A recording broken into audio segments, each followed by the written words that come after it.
మనసున్న నా తెలుగు ప్రజలందరికీ నమస్కారం. ప్రతిరోజు లాగానే మహాభారతం గురించి తెలుసుకుందాం రండిలో 15వ రోజుకి స్వాగతం. ఈరోజు కొన్ని ప్రశ్నలు, దానికి సంబంధించిన సమాధానం తెలుసుకుందాం. తెలుసుకునే ముందు ఇంకా మన యొక్క ఛానల్ని సబ్స్క్రైబ్ చేసుకోకపోతే సబ్స్క్రైబ్ చేసుకోండి. అలాగే వీడియోని ఆఖరి వరకు చూడండి. చూసిన తర్వాత నచ్చుంటే లైక్ అనేది చేయండి. ఇక టాపిక్లోకి వెళ్దాం రండి. 94వ ప్రశ్న, అందులో ఒకటి, చెడును చూడకు మంచినే చూడు. రెండవది, ఆహారము మనస్సు దైవము అనే మహాభారతంలో ఏ సంఘటనలు పై వాక్యాలకు అన్వయిస్తాయి అనే దాని గురించి తెలుసుకుందాం. మొదటిది, చెడును చూడకు మంచినే చూడు అనే దాని గురించి తెలుసుకుందాం. ఒకానొక సమయంలో శ్రీకృష్ణుడు దుర్యోధనుని పిలిచి, నీ రాజ్యంలో ఉండే ఉత్తమునితో నాకు పని ఉంది, నీవు ఒక ఉత్తమునికి వెతికి తీసుకురా అన్నాడు. దుర్యోధనుడు తన రాజ్యమంతా తిరిగి వచ్చి, నా రాజ్యంలో ఉత్తముడెవరు కనిపించలేదు, నాకు మించిన మంచివాడు లేడు అన్నాడు. కృష్ణుడు సరే అంటూ నవ్వి, ఆ పని నీకే అప్పచెబుతాను అన్నాడు. తర్వాత శ్రీకృష్ణుడు ధర్మరాజును పిలిచి, నీ రాజ్యంలో ఒక చెడ్డ మనిషిని వెతికి తీసుకుని రమ్మన్నాడు. ధర్మరాజు రాజ్యమంతా తిరిగాడు. రాజ్యంలో అతనికి ఎక్కడా చెడ్డవాడు అనే కనిపించలేదు. శ్రీకృష్ణుడితో ఆ మాట చెబుతూ, శ్రీకృష్ణ, చెడ్డవాడు అంటూ ఉంటే ఆ చెడ్డవాడిని నేనేనని నిర్ణయించుకున్నాడు. దుష్టుడైన దుర్యోధనుకి అంత చెడునుగాను, మంచివాడైన ధర్మరాజుకి అంత మంచిగాను కనిపించిందని అర్థమవుతుంది. మరొక ప్రశ్న, ఆహారము మనస్సు దైవము. భీష్ముడు మరణం కోసం నిరీక్షిస్తూ ఆపస్తయ్యపై సైనించి ఒకనాడు పాండవులతో ధర్మ సూక్ష్మాల గురించి చర్చిస్తున్నాడు. అక్కడే ఉన్న ద్రౌపది పక్కున నవ్వింది. ధర్మరాజుకి కోపం వచ్చింది. ఎందుకు అకారణంగా నవ్వావని ద్రౌపదిని ప్రశ్నించాడు. కానీ భీష్మునికి ద్రౌపది అంటే అభిమానం, గౌరవం, నమ్మకం ఉన్నందున ద్రౌపదిని నవ్వడానికి గల హేతువేమని అడిగాడు.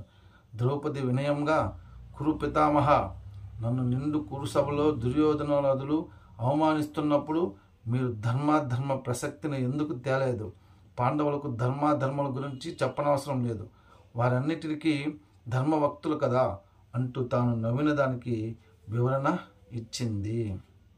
భీష్ముడు శాంతంగా, అమ్మ, నేను కౌరవుల సభలో ఉంటూ యుద్ధంలో అప్పన్సయ్యపై చేరే వరకు వారి ఆహారాన్ని తింటూ గడిపాను.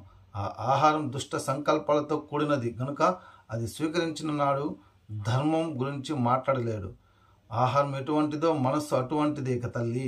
కానీ ఏనాడైతే అర్జునుడి బాణాల నాలోని కలుషిత రక్తాన్ని పిండి వేశాయో ఆనాడే నాకు ధర్మాన్ని గురించి మాడే అర్హత వచ్చింది అంటూ ఆనాటి తన మౌనానికి అర్థం చెప్పాడు భీష్ముడు. మనం తినే ఆహారమే మన మనస్సును పవిత్రంగా కానీ అపవిత్రంగా కానీ చేస్తుంది అని చెప్పాడు. ఎంత గొప్పగా ఉందండి, అద్భుతమైన వివరణ. ఆహారం వల్ల కూడా సరే మన యొక్క బుద్ధి, జ్ఞానం, ధర్మాలు, సత్యాలు అన్నీ మర్చిపోతామనేసి ఎంత నీట్గా వివరించారు.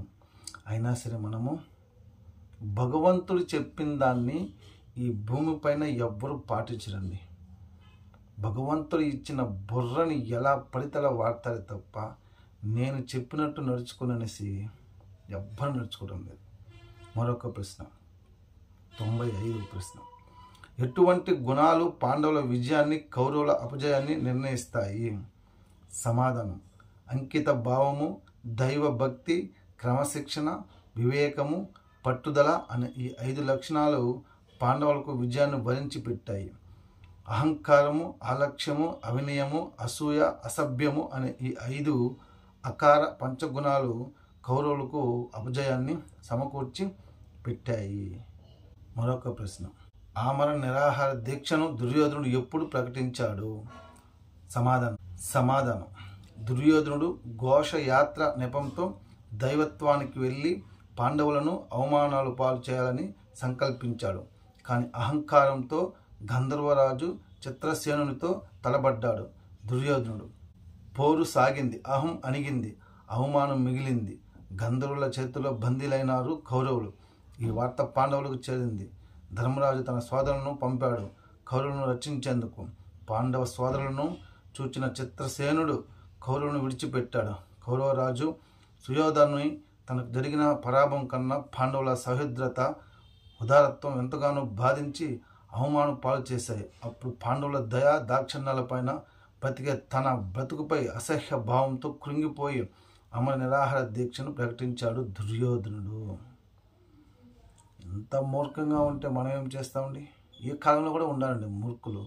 దుర్యోధనులు లాంటి మూర్ఖులు కూడా ఈ కాలంలో కూడా ఉన్నారు. వాళ్ళు భరిస్తున్నారు కొంతమంది. ఇలాంటి వాళ్ళు కూడా ఏం చేస్తాం? ఇక ఈ రోజుకి ఈ ప్రశ్నలు చాలండి. రేపటికి కొన్ని ప్రశ్నలు దానికి సంబంధించిన సమాధానం తెలుసుకుందాం. అంతవరకు భారత్ మాతాకి జై.